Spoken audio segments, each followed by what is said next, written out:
Welcome to the Transformation Leaders Podcast. I'm Tony Lockwood and I'm delighted that you could join me on this latest episode. Each episode takes the form of a discussion with a leader who openly shares their experiences of leading organisations through the transformation journey. On this episode, I'm delighted that Mel Ross agreed to join me on the virtual sofa. Mel and I have got to know each other well over the last few months, as it became apparent that there was a natural affinity between what Mel focuses upon, humanizing transformation, and what I'm doing with the Transformation Leaders Hub and helping people to launch and scale consulting businesses. Her approach, grounded by over 10 years of in-depth analysis and data, is fascinating, and I'm sure that there will be lots that you'll take from this episode, especially the 7 mindsets approach. So let me introduce you to Mel right now. Hi, Mel. Great to see you again. Delighted that you've agreed to join us on the Transformation Leaders podcast today. It's great to have you here. We start off always by asking you to introduce yourself, a little bit about your background, but specifically how you ended up getting into change and transformation. That's brilliant. Thanks, Tony. And delighted to be here as well. I'm really happy. Any opportunity that I get to share the story. So who am I and where I've come from? It's really interesting, actually, because I think in my career, that has been quite a varied career. I've been involved in business marketing. I've been involved in entrepreneurial pursuits. And toward the end of my full-time employment career, as it were, around about 10 years ago, I was also heavily involved in the world of transformation and professional services.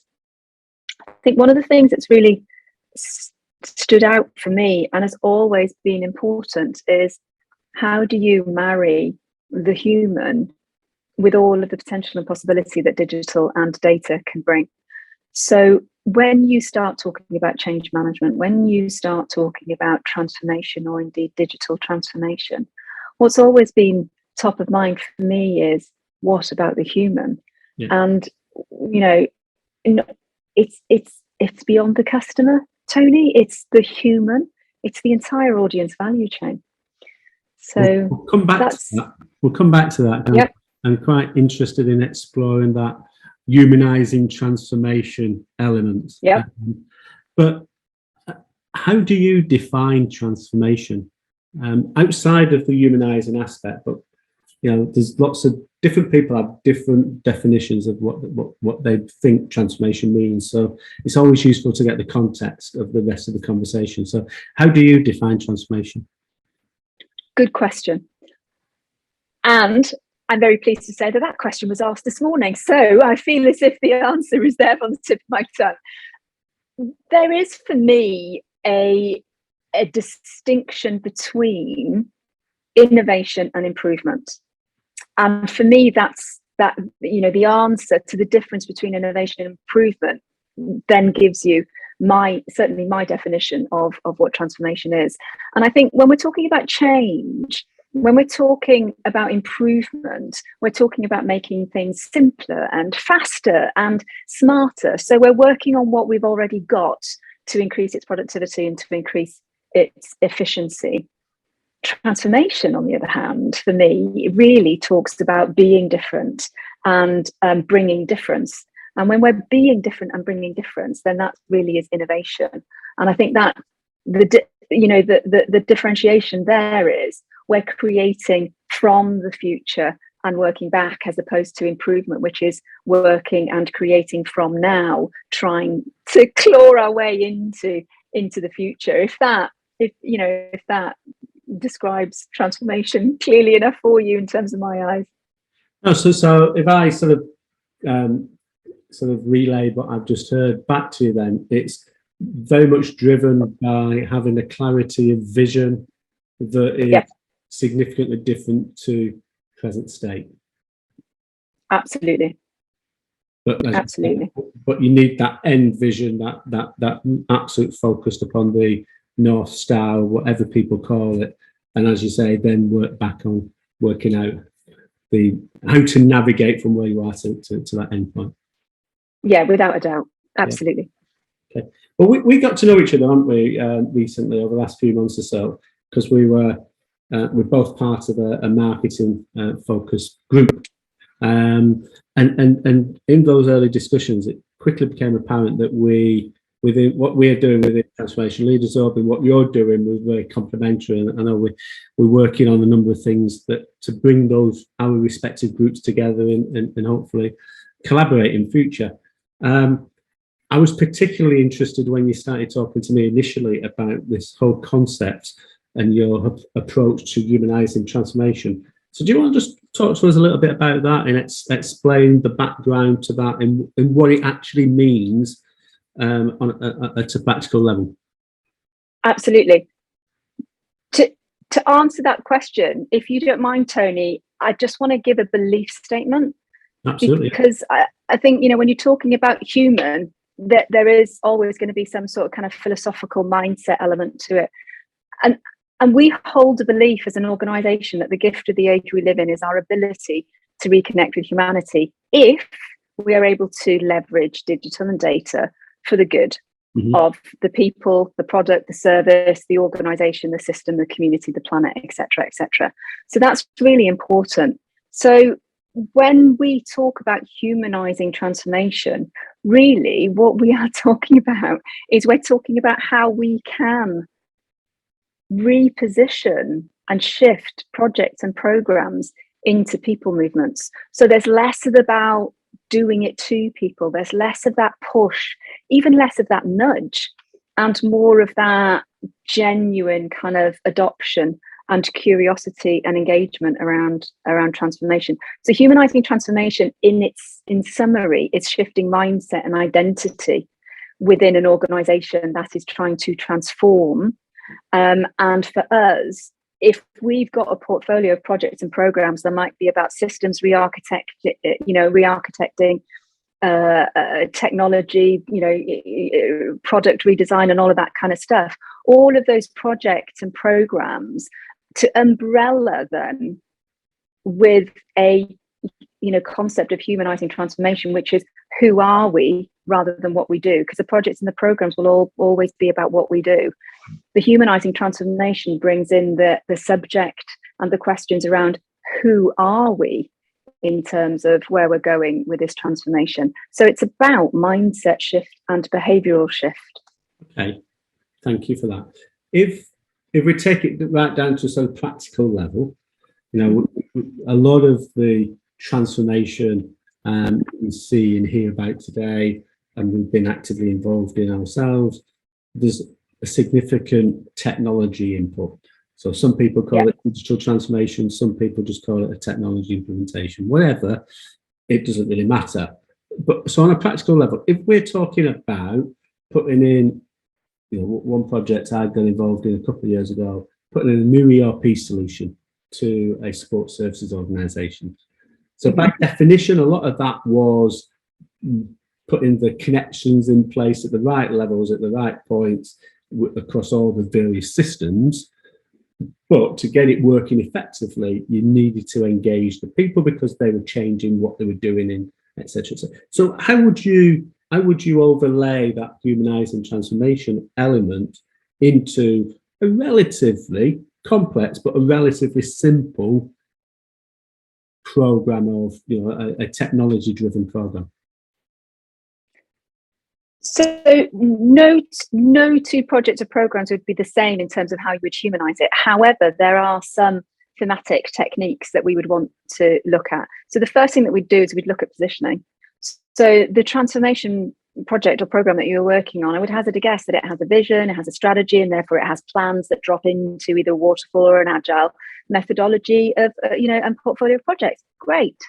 But that doesn't connect to a human, that connects at a systems level and an organizational level. So what we would do is, first and foremost, we would help transition and reposition or reframe vision and strategy and projects and programs into what we call missions to moonshots, so moonshots and missions. And the language moonshots and missions is just basically a grandiose way of saying purpose driven, because a vision isn't necessarily a purpose, but if you connect it to a purpose, then that means you connect to an individual human. You've got that human to human connection. So I can say, I can see how I belong here. I could potentially see myself being involved in this, as opposed to somebody saying, and we've got this new ERP and it's going to be launching next week, and first feature is going to be in by the end of July, and then the second and third phase. Oh, and by the way, we're going to have some champions. Oh, and by the way, there will be some skills uplift and capability. That's not really connecting with me at a human level. So, definitely from at that very, very top sort of vision and strategy, we would reframe that to connect it with human through purpose. And there's little tricks of the trade that you can do that really easily, and it's incredibly powerful. The other thing that we would do give us one of those tricks of the trade then.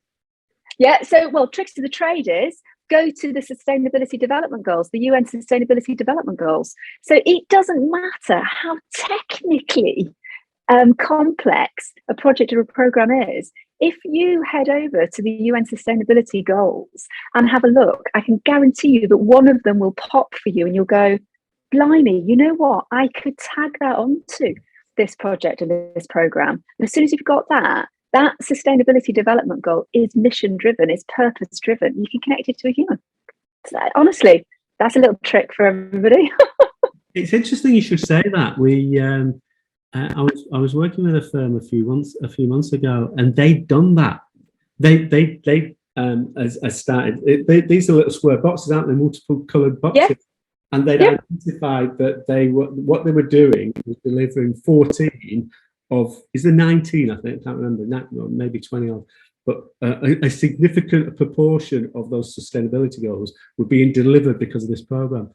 And until you'd said that, I never put the two together. So there you go. I've learned something. Yeah. That's great.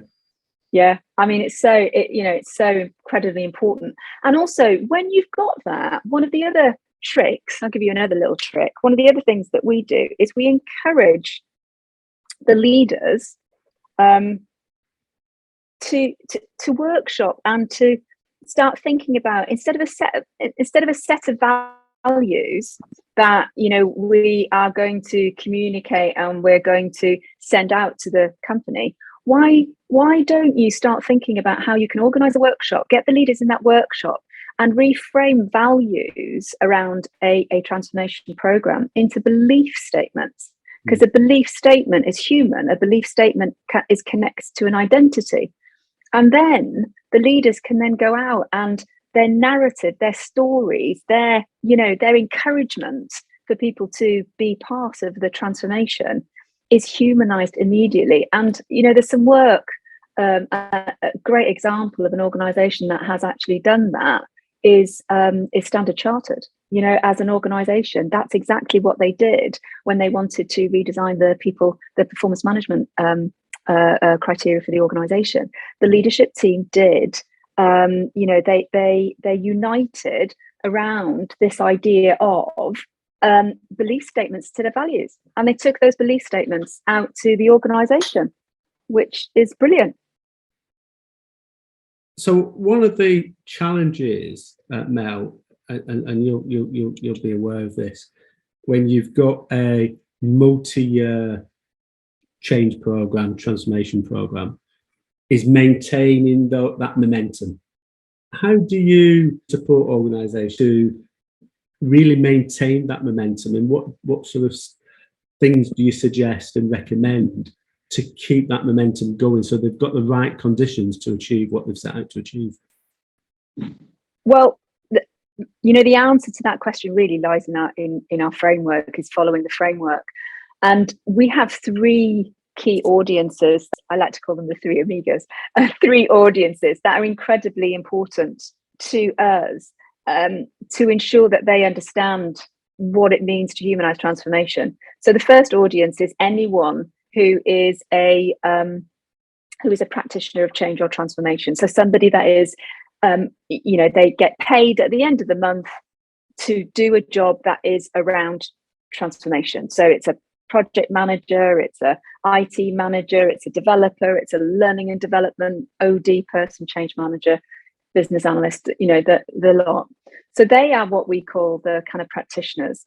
And we help them to shift their identity, their own mindset, away from being domain experts. Yeah. I am my label, I'm a project manager, a program manager, and into I am a modern leader first, and my expertise follows me. So who am I as a modern leader? So we work with them. We also encourage the adoption of, or the emergence of, the development of mentoring and coaching, because everybody in some way, shape or form, as part of a transformation, will want to talk to somebody at some stage about their own role in that, and about their own belonging. So I think that's really important. And then the third audience and cluster, of course, are the leaders themselves. What is common to those three audiences is how we work with them to develop this modern leadership identity, which essentially is not the same. Yeah, it's 7 mindsets. So modern leadership for us, through our research over the last 10 years and our work out in the field, has been broken down into 7 dimensions, into 7 mindsets. And it's those 7 mindsets that we work with the practitioners, the mentors and coaches and the leaders to understand, and then to role model. And if they understand and role model and develop those 7 dimensions, those 7 mindsets within who they are as a modern leader, then we know that there is momentum. We know that there's a ripple effect, and we know that there is this sense of followership. It really get a domino effect. We're always after the tipping point, Tony. We're not after changing everybody. We want to get to that tipping point, because when you get to that tipping point using those 3 clusters, well, the people movement happens in and of itself. No, absolutely. And do you want to share those 7? Yeah, sure. Absolutely. So mindset number 1, surprise, is the digital native mindset. And the digital native mindset is, it's obvious, and it's very, very important. What I would say about the digital native mindset is that there's something that is a little bit less obvious about it that we've learned in our research over the years. Yes, it's about that kind of early adoption, that sense of seamless experiences, that digital first kind of mindset. But there's also something very deeply rooted in values there as well. The active activists, the younger generations are coming to work, and they're not saying, how much money are you going to give me? What's the job title am I going to get? When do I get my first promotion? They're actually saying, are you living your values? Can you prove to me that you're doing it? Because that's the organization I want to work with. So that's really important. Mindset 2 is what we call the beginner's mindset. So it's the adaptive mindset. It's where things like Agile come into play. For us, we really want to foster experimental thinking and experimental practice. Mindset 3, the networked mindset. Again, pretty obvious, but equally there's some nuances there that make it a little bit unique in terms of community and diversity, and frame of reference. Mindset 4 is the authentic open mindset. So it's about transparency. It's about being yourself, bringing presence and authenticity to the table. Mindset 5 is what we call data mindfulness. So this is about, I know, it's cool, huh? Is reconnecting our identity, reconnecting our practice with data. Because, I'd say, Tony, I don't know about you. I mean, you and I are both from the world of transformation anyway, but definitely my own experience in the last 10 to 15 years, with all of this wonderful tech stuff, we seem to have disconnected our relationship with data in terms of who we are in organizations. And I think data mindfulness is a lovely way of getting leaders and practitioners to reconnect who they are with data again. So if you think about data, yes, I understand it's about zeros and ones. Okay. And what do you think about mindfulness? What does that mean for you? Well, it's about taking time out, being present in the moment, maybe a little bit of, and and so on and so forth. Well, you put the 2 together and you've got it, essentially. And then the last 2, the mindset 6 and mindset 7. Mindset 6 is the prepared future mindset. Really important in particular for leaders, I think, because a lot of people in transformation and tech probably have that naturally, but leaders really do need to understand that it is part of their role and not necessarily something that they just delegate out. It's somebody else's role, so I don't need to worry about it. It's not true. Understanding the future is every leader's role. And the final one is human-centered. So human-centered in terms of being deeply aware and conscious of all of the audiences in our value chain, right? So not just the customer. Don't put all of our eggs in that one basket of customer and know them so deeply that you don't even recognize what's on the end of your nose, which is maybe a supplier that you're working with that are delivering something which is very transactional to you. And you haven't got a clue that in the background, they're working on a completely different, innovative, disruptive, fantastic product and have got a real ambition around it. And you're not aware of it because you don't know them. You haven't built a relationship with them. So, there's a lot of obvious stuff in there, but those are the 7 mindsets. No, it's great. And I'm assuming then, as you go into an organization, then, individuals within that organization will be at different stages in each of those 7. And again, my assumption, I could be completely wrong with this because everyone knows about assumptions, but my assumption would be that actually a strong team would collectively be strong in all 7, but you don't necessarily need to be strong as an individual in all 7. Is that right? Or is your approach to say actually as an individual you need to be building up each of the mindsets so that you can grow and be as effective as you possibly can be? Yeah, that's a really good question. The answer is consistency across all 7, to be fair. I'm sure that everybody listening to the podcast will either resonate within themselves or be able to think about somebody else. If I was to say somebody spiking, an outlier strength in digital native and potentially, future prepared mindset 6 or even data will be seen as a domain expert because they've spiked as an outlier in those areas. So that's labeling, right? That's labeling again. When we've got consistency across all 7, it's more profile driven. That's really for us. So I think that the maturity of who we are as a modern leader comes less in the maturity of 1 or 2 of the mindsets and more about how we are able to consistently evolve across all 7. Brilliant. That's really interesting. And in terms of your engagement with clients, do you engage with organizations to provide them with that insight, to provide them with this additional knowledge that they need to successfully drive transformation, and that's it? Or do you do all of that and then support the delivery of the transformation? If you can understand the sort of difference in what I'm saying there.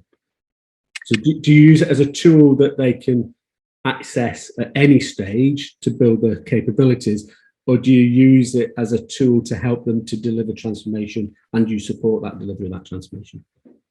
Yeah, it used to be the latter, if I was honest with you. But then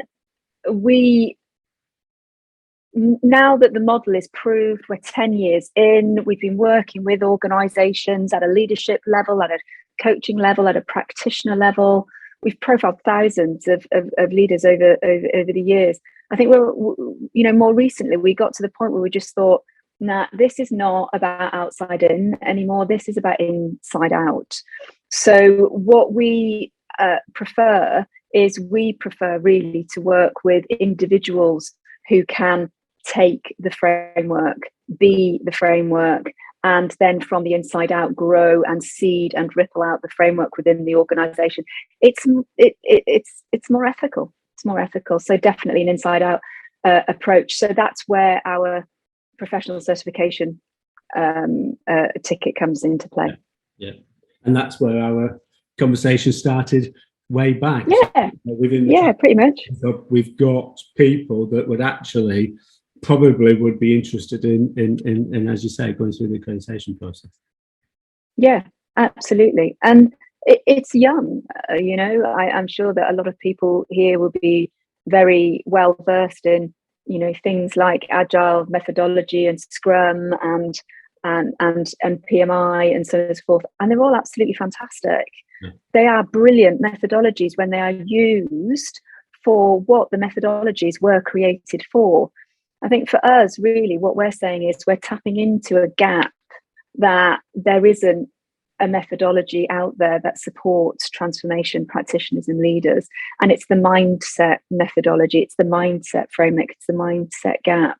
And that's what this certification is all about, really, is getting as many practitioners and leaders competent to be able to use this mindset methodology in parallel with, alongside their current domain of expertise, in order to accelerate transformation. Because you know what, Tony, when you do humanize transformation, you do accelerate it. What a fantastic little output, an unintended positive consequence. Absolutely. Interesting you should say that, Mel, because the last podcast episode with Brendan de Cruz, he was talking about the work that he's been doing in the past with PMI in other institutions to really get a structure in place that can demonstrate how to manage projects effectively. He's come from an academic background and he's very focused on that. And one of the things we were speaking about is there something like that, or does there need to be something like that that's about transformation? And actually, you and him should get together, because it sounds like you've pulled some of that together, and it'd be useful for the two of you to get together. So I'll make that connection after this. That sounds great. I'd love that. And we do a lot of work with PMI as well. I think they do a fantastic amount of work, and they support their practitioners really, really well as well. Mindset is messy, right? So I think a really important message is nobody should be chastised for running 1,000 miles in the opposite direction, or hoping that somebody else is going to do it, or even hoping that miraculously it will take care of itself, because it is messy. However, now that there is that mindset methodology, that framework available, which means that it is a step by step, there is, it gives you the boundaries, it gives you the guidelines for, becoming aware, assessing, and then shifting mindsets. I think it, for me, I'm really excited because I feel I absolutely believe it's the missing piece. Yeah, absolutely. And I think that the challenge with mindsets is it can fluctuate, isn't it? And it's that coaching, that mentoring, that almost that someone sitting on your shoulder and just tapping you, saying, "Are you sure? Is this?" And that's where you keep your mindset going down the route that you want it to go down, isn't it? And yeah. And that's an integral part into the support that you're offering your practitioners, isn't it? And the practitioners offer to their organisations. Yeah, absolutely. And community is so incredibly important around this. And I think what is important as well to remember when you talk about mindset shift, when we're talking about shifting a human system, the identity of an organisation through transformation, is that there's two parts to us. There is the conscious part of us as a human being, and there's the unconscious part of who we are as a human being. And the unconscious part is our habits, and the conscious part is our creative thinking and our decision making. And what we need to be doing is we need to be shifting and making change in both of those areas. And that, for me, is part of the magic, and also part of the problem and the challenge, because so much around change management and learning and development has been focused traditionally on that conscious piece, which is what we do, our knowledge, and at best how we do our behavior. But what is invisible to us all is what lies underneath, which is our habits, our rituals, our mindset, our why. And we work very heavily on that piece as well. Yeah, and that's the iceberg effect, isn't it? It's the conscious is just the tip of the iceberg. One of the areas that we tend to cover on most of these episodes is stress and stress management. About the things that you do to mitigate any stress for yourself, but within the teams that you're working with. Is there anything that you can share from your experience and what you do to mitigate any stresses as you feel them as you go along in life? Quite a few things come to mind. I think one thing that is really powerful is the ability for us to take moments of stop. You know, when you're going in and out of Teams meetings and Zoom meetings, and you know, the whole navigating the hybrid world that we're in, that, you know, it's very difficult to take a stop moment, and having some very, very simple techniques to just a few breaths or a few affirmations, just a few techniques to stop in between meetings, to reconnect and be present, so that you're not taking baggage from one into another. You're not taking thoughts about what you need to do tonight into what you're doing now are really important. I always say to my practitioners in training that there are two beautiful affirmations that I share and practice a lot, which is, you know, if I'm really feeling that I'm running ragged, that I really am chasing my tail, wherever I possibly can, I say, who am I? I am me. Where am I? I am here. And I cannot tell you if I had a penny for every time somebody has laughed at me for saying, yeah, right, Mel, whatever. And then a few weeks later, I get an email going, oh my God, it works. And of course it does. It's powerful and simple. No, absolutely. And it's interesting you should say that. It take me back to, I got involved in the launch of Egg, the internet bank, many, many years ago. And this was at the time where the call centres were growing massively, and people were just being, you know, battered on the data in terms of, you've got 45 seconds to get rid of that customer and get on to the next one. And when we set up Egg, we took a completely different perspective. It's like, what we want you to do is invest time with the customer, get to know the customer, build that relationship up.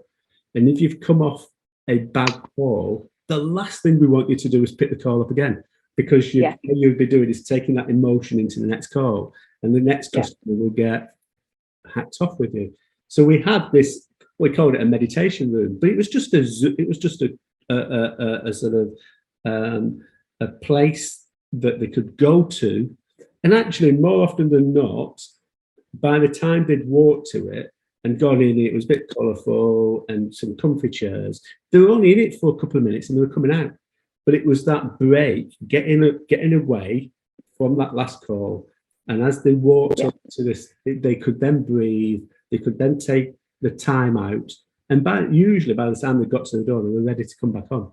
And they'd forgotten that last call. But it is, isn't it? It's just giving you that, when you feel the pressure, stepping back and moving away from it. Absolutely. And all too often, our natural instinct is to move towards it, isn't it? And to go deeper. And just got to catch yourself. Absolutely. There, you know, rather than a very small technique, I think there's also something that is continuously becoming more emergent and more mainstream, and that is the idea of relinquishing our slavery to time and becoming masters of attention and energy.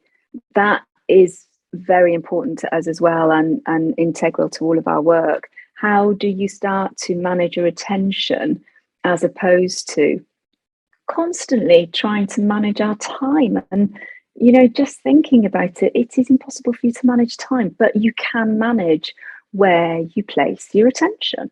So that's something else as well that I think is really important for people to consider. Totally agree. So we're coming towards the end of our time.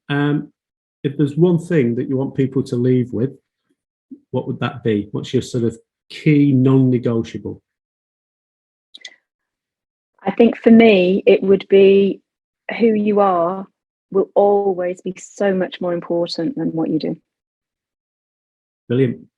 Thanks, Mel. That's really great. And if people want to hear a little bit more about humanizing transformation and access more information about some of the offers and services that you offer, where can they find more information? So directly with myself, mel.ross@adapttodigital.com, and also at free to join community. So we have a lead in 4d.com community. More than happy. I could share those links with you, Tony. Yeah, if you do, and I'll put them in the show notes. Yeah, brilliant. Thank you. Brilliant. Well, thank you very much, Mel. It's great conversation, and I'm sure there'll be lots of opportunities for us to work together in the future.